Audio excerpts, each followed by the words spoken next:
Shunda общий 20 kilo raznica bilanmi? 82 manda, hozir 100 kilo bilan. 100 da edingiz, hozir 82 da. Nechta razmerga o'zgardingiz? Bilmayman, kiyimlarim hammasi prezerga qildiribman, qilib bo'lmaydigani berib O'zingizni holatingizda nima o'zgardi? Zo'r o'zimni holatim, вообще oldingidan ancha. Hozir analizga topshirdim. Вообще o'zim xursand ketdim, eskisi bilan solishtirib. Soppa-sog' odam bo'lib qolibsizmi? Men sizni tanimadim.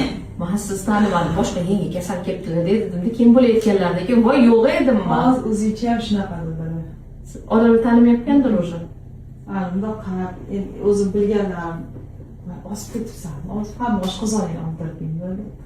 Operatsiya qildirdi deb o'ylashyaptim. Ko'pchilik o'zi operatsiya qildiradi, lekin u shikast deydi organizmni. Xudo yaratib qo'ygan bitta organni kestirib tashlaydi. Yomon bu. Undan ko'ra xuddi o'sha rezultatni lecheniya bilan, to'g'ri dorilar bilan qilsa bo'ladi. Shunaqa qilgan yaxshiroq, ishim bor narsani kestirgandan ko'ra. O'sha